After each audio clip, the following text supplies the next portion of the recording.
पद आहे अतिशय निषेधार्थ आहे। म्हणजे काँग्रेसच्या नगरसेवकांची किंमत ते लावतायत आणि त्यांच्या स्वतःच्या पक्षाचे नगरसेवक भाजपने विकत घेतले। म्हणजे किती मोठा अविश्वास त्यांच्या स्वतःच्या नगरसेवकांवर आहे हे यावरून दिसतं।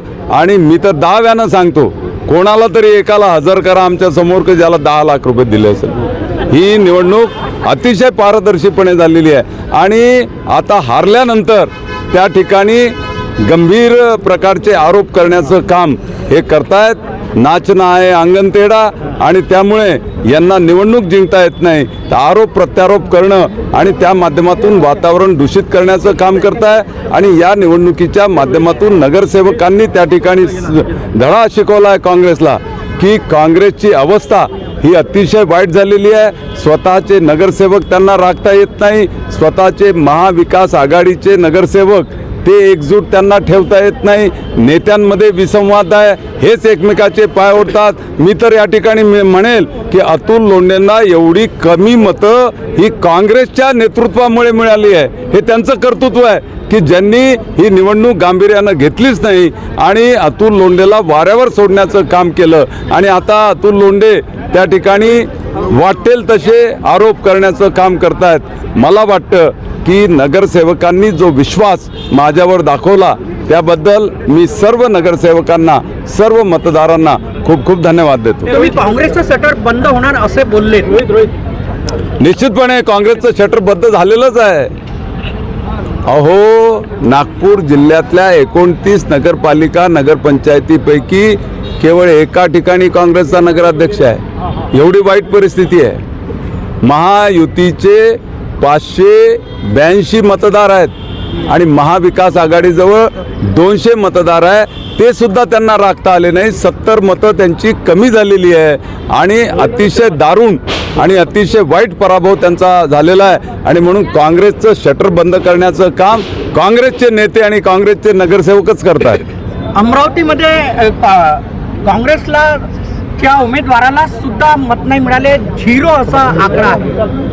अतिशय वाईट, दारुण पराभव, यापेक्षा वाईट काय होऊ शकतं। एकीकडे प्रवीण पोटेंना 430 मतं मिळतात, दुसरीकडे काँग्रेसच्या उमेदवाराला एकही मत मिळत नाही। म्हणजे किती वाईट अवस्था काँग्रेसची आलेली आहे आणि काँग्रेस हे डुबतं जहाज आहे। त्यामुळे आता काँग्रेसमधून निवडून आलेले नगरसेवक सुद्धा त्यांना साथ देत नाही आहे। अशा प्रकारची गंभीर परिस्थिती निर्माण झालेली आहे। येणाऱ्या काळामध्ये काँग्रेसचा पूर्ण नायनाट या संपूर्ण महाराष्ट्रामध्ये होईल अशा प्रकारची चिन्ह मला दिसत आहेत। आणि मी तर म्हणतो की काँग्रेस श्रेष्ठींनी हे जे सगळे नेते आहेत त्यांचे एकाहून एक मोठे नाव आहे त्यांचं, त्या नेत्यांवर कारवाई केली पाहिजे।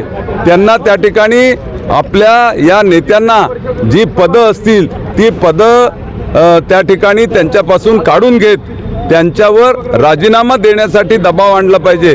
काय अवस्था आहे, प्रदेशाध्यक्ष हर्षवर्धन सपकाळ यांच्या नेतृत्वामध्ये महाराष्ट्रामध्ये निवडणुका झाल्या आणि 17 पैकी एकही जागा जिंकता आली नाही, उमेदवार लढवता आले नाही। उमेदवार दिला तो कुठे हॉस्पिटलमध्ये ॲडमिट होऊन जातो, कोणत्या नेत्याला माहीत नाही, कोणाचा पायपोस कोणाच्या पायामध्ये नाही, कोणी हर्षवर्धन सपकाळाचं नेतृत्व मानायला तयार नाही, ऐकायला तयार नाही। अशा प्रकारची अतिशय वाईट आणि गंभीर अवस्था ही पक्षाची, काँग्रेस पक्षाची झालेली आहे।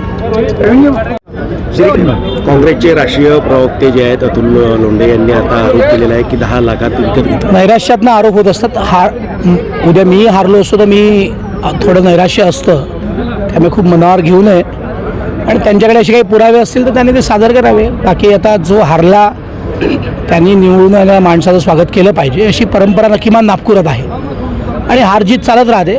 आज आम्ही जिंकलो होतो, ते कधीतरी जिंकतील, जर त्यांनी नीट काम केलं तेही जिंकतील। त्यामुळे नैराश्यातनं असं कोणी बोलू शकतं, हारल्यावर जरा मानसिकता बदलते, त्यामुळे त्याचं काही खूप मनावर घेऊ नये असं माझं वैयक्तिक मत। परंतु त्यांनी स्वतःच्या नगरसेवकाची बोली लावण्याचा प्रयत्न ते काँग्रेस पक्षाचे नागपूरचे अध्यक्ष, काँग्रेस पक्षाचे नागपूरचे आमदार, काँग्रेस पक्षांचे नागपूरचे पदाधिकारी आणि उमेदवार बसून त्यांनी त्यांचा निर्णय करावा, तर आम्ही बोलण्याची काय गरज। फार मोठा आनंद उत्सव खऱ्या अर्थाने आज आहे।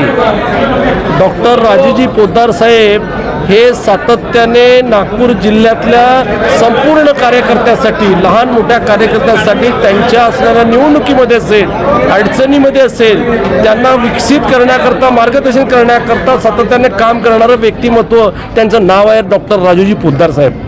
आणि त्यांनी लहान मोठ्या कार्यकर्त्याला कवटाळून घेऊन काम करण्याची भूमिका केली.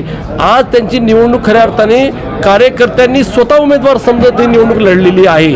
हा खऱ्या अर्थाने जरी डॉक्टर राजूजी पोद्दार उमेदवार होते, पण प्रत्येक कार्यकर्त्याला, प्रत्येक नगरसेवकाला, नगराध्यक्षाला वाटत होतं की आम्हीच उमेदवार आहे. त्या संदर्भामध्ये सगळे कार्यकर्ते एकजुटीने, कुठलीही अपेक्षा न करता ताकदीनं त्या ठिकाणी कामाला लागले, मतदान केलं स्वयंस्फूर्तीने आणि आज विजय उत्सवामध्ये पण सहभागी झालेला आहे. हा कार्यकर्त्याचा विजय आहे. कार्यकर्ता कसा असावा तर डॉक्टर राजूजी पोद्दार साहेबासारखा असावा, हे या ठिकाणी म्हणलं तर वावगं होणार नाही. ते आमदार झाले, सगळ्या कार्यकर्त्याला आनंद झाला आणि त्याच ताकदीने डॉक्टर राजूजी पोद्दार त्यांच्या अडचणीला आमदार म्हणून विधिमंडळामध्ये सातत्याने काम करतील, हा संपूर्ण कार्यकर्त्याला माझ्यासहित विश्वास आहे. आणि अशा कार्यकर्त्याला जर संधी भेटली तर सगळं उत्साहाचं वातावरण राहते. आज ते उत्सवाचं वातावरण आपल्याला दिसते आहे, याचा आम्हाला आनंद आहे. सगळ्या कार्यकर्त्यांनी याच्यामध्ये सहभागी झालेला आहे. खऱ्या अर्थाने कार्यकर्त्याचा विजय आहे.